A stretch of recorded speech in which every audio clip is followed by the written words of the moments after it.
Hey everyone, welcome back to my studio. If you're here with me for the first time, my name is Melissa Reed and I am a mixed media artist. So today you can see I've got some watercolor paper spread out in front of me. I picked up this tape off of Amazon. I'll put a link for you. This is actual artist's tape instead of using the painter's tape, so it comes up nice and clean off of the paper that you're working on, so shouldn't have any issues with peeling or ripping. If you do though, just hit it with a quick warm hair dryer. But this is the first time that I've used it, so we'll see how it goes. I'm planning on doing a piece with acrylic ink and some mixed media in some way. I don't really know, but we're gonna just get started. The first thing I wanna do is some asemic writing. One of you gave me a good tip, which was to, you said that you kind of transcribe something going on the TV or in the background, but it moves so fast that what you're writing doesn't actually make any sense. So I tried to do that and it worked beautifully. So there are actual words in there, but it doesn't make like a full cohesive paragraph or statement or anything. And I thought that was a really cool idea, so I do want to thank you for that, and I will be using that in the future as well as my other techniques of basically just writing gibberish letters. So as far as what I'm going to do next on this, I don't know exactly. I know I want to use Daler Rowney, Antelope Brown and Turquoise because you know I love that color combination together. What I'm thinking is getting some water here, and I'm going to just do like brush strokes right next to each other. Some of them will connect and some of them won't. And I'm going to just put some of each of those inks inside those brush strokes. Now, the pencil that I used does smear a teeny tiny little bit. Not a whole lot right now when I'm doing the water work, but later when I add some matte medium to it, there is a little tiny bit of smearing, so just something to keep in mind. Nothing that bothered me to the point that it was, troublesome for the piece, but I did want to mention it just in case that's something that you want to keep in mind. So you can see there that I'm just going in next to each one and adding another one. Some of them I am intentionally touching the brush to the shape next to it so that the color naturally flows over into that water field. Some of them I am intentionally keeping separate. Some of them I go in after the fact and just touch them together with the brushes to make the paint flow in between them. But you can kind of see what I'm going for here, which is just little rectangular-ish brush mark shaped blobs of the ink. Now, something to keep in mind with this is it's going to dry a little lighter than it looks when it's wet. This is something that I forget sometimes, and so when I got all of this color down on the paper and came back, I think it was the next day, to work on the next step, it was a little lighter than I had left it, which didn't bother me. It's just something that you might want to keep in mind. While I'm working on getting this part of the piece finished, I want to send out a huge thank you to Bell9184 for the $4.99 super thanks, and also to Rebecca D for the 3 coffees that she bought me on the Buy Me a Coffee app. I really appreciate your support so much. The super thanks is available in YouTube, and the Buy Me a Coffee link is in the description of my video if anyone is interested. Of course, never any obligation. I appreciate any support at all that you give me. I appreciate all of the likes and subscribes and hypes and all of that, so thank you very much.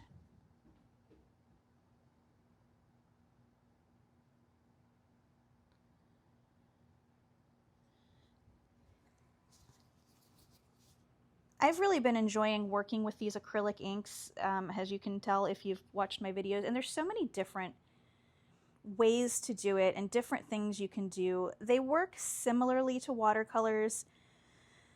If you haven't used them, the only difference is since they are an acrylic product, when you go back in and add more water or a medium to it, it doesn't reactivate. So if you were using watercolor, obviously that would be the case.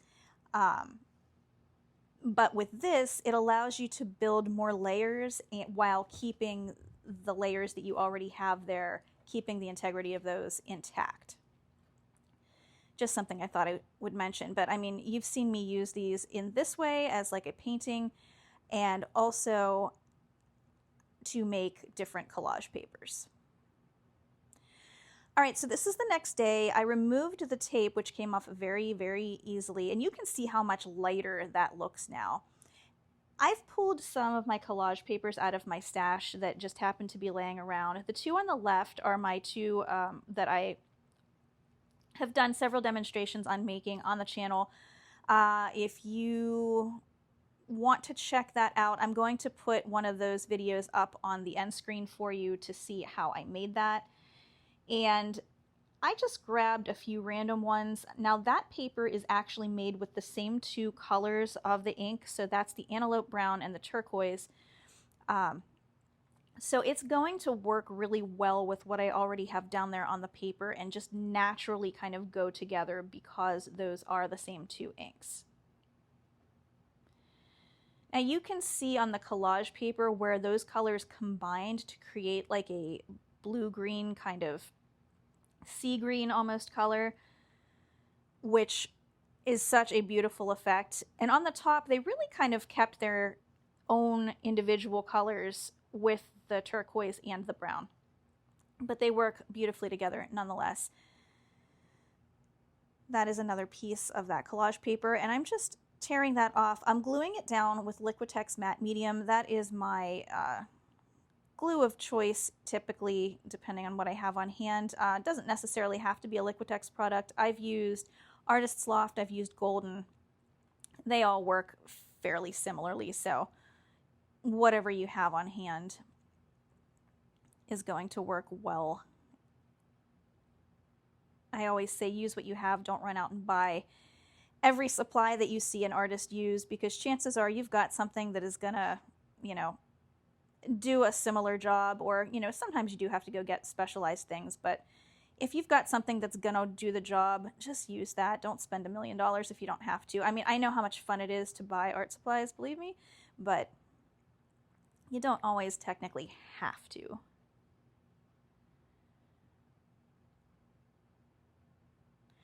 This is just one of those intuitive pieces. I mean, that's kind of really all I ever do is intuitive pieces, and for me that means in the moment, I am just grabbing and using what feels right in that moment. So I may start with a handful of collage papers that I've pulled to the side. And when I am doing that, I may have like a color scheme in mind. So this time I knew I was going to use the turquoise and Antelope Brown. And lucky for me, I also had a bunch of collage papers in those tones. But I also wanted a darker element to give contrast. There's another paper there that I had made. You probably saw that in a video a couple of weeks ago. Here, though, I'm just looking for that black on the side there to make another piece like that one that I have laid down. And that's just a piece of tissue paper that I cut a little square window into. I like to use that element in my work. And I just fold that in half and take some scissors and cut out a thin rectangle, which when you open it up becomes a wider rectangle.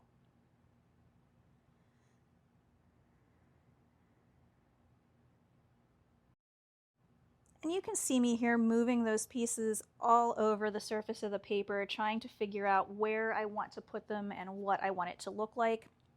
That's a really great excuse me, quality of collage, is you get to audition these pieces and try them out before you end up gluing them down. One thing that I really love about it, because, you know, you might think something's going to look great and then you put it there and you think, okay, that actually doesn't look the way I want it to, so you just move it. It seems like such an obvious thing to say, but if you're talking to somebody who is a painter, you know, maybe they haven't thought of that, because when you put the paint down, the paint is where you put it, and in order to fix it, you have to paint over it. But this way, you don't have to. That's just the little squares that I cut out of the those black pieces and I'm just laying those down over top of some of the words, almost in the style of like a redacted document. That's what I kept thinking when I was making this.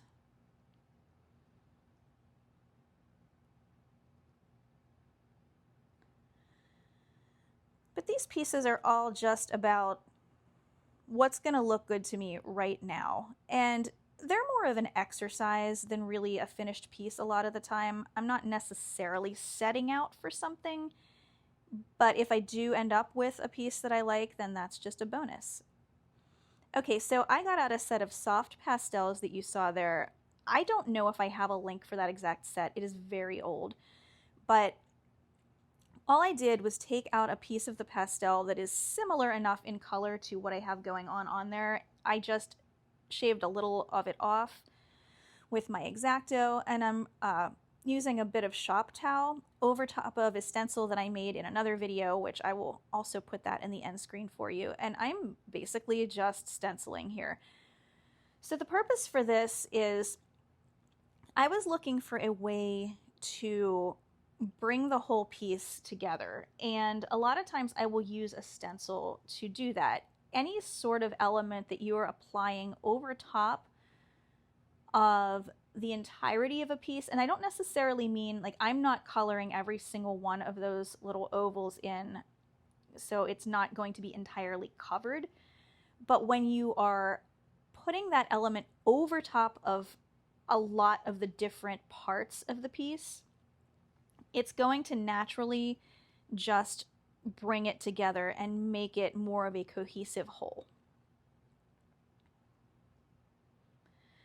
I decided that the shop towel really wasn't doing it for me, so I just went in and started using my fingertip, and that is much better.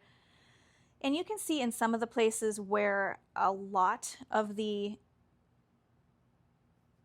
powdered pastel has built up around the edge, it's going to give you a much harder edge. Some of them are much softer. The more that you spread it out, the lighter the result you're going to get. But again, it's just a really good way to bring a piece together if you like where it is, but it just doesn't necessarily look finished to you. That's a trick that I use a lot of the time. And then once I am happy with the amount of the pastel work that I have on there. Oh, I should say too, because you're putting pastel on there, I would use some sort of a fixative at the end just to, you know, make sure it's going to stay down on the paper. You could use a workable fixative if you want. Because this is a work on paper, if this was going to be a finished piece that I was planning on exhibiting or hanging in my home or something like that, I would most likely have this under glass in some sort of a frame, so it likely isn't going to get smudged or touched, but just some sort of a fixative to make sure. So now I'm going in with a Pitt pen, and I am making doing some line work. And this style of line work is something that you will see in throughout my artwork.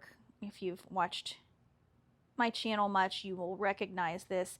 I'm just going in and making little ladder style lines, and this is going to be the finishing element that I choose to do on this piece. Thanks for sticking around with me for this long. If you like what you see in this video and you would not mind helping me out with a thumbs up and hyping it out to others. Also, if you haven't had a chance to subscribe yet, I would really appreciate that as well. So many of you have been joining my channel family, and I am so happy about that. I really appreciate each and every one of you. Thank you from the bottom of my heart.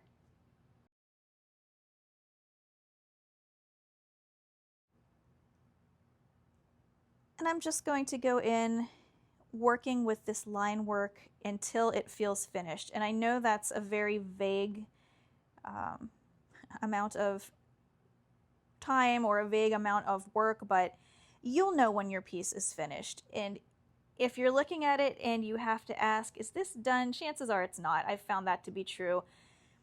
Usually when I ask myself that, it's because I want it to be done, because I'm kind of just overworking on it. But when it is done, you won't be asking yourself that question anymore, at least in my opinion.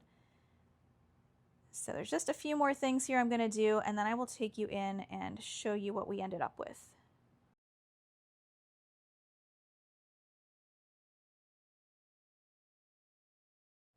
I just have to say again, I love that color combination so much. I use it all the time in my work.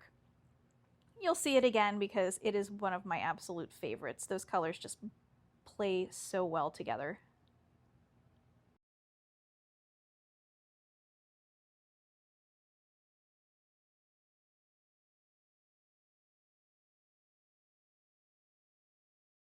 All right, and here it is all finished up.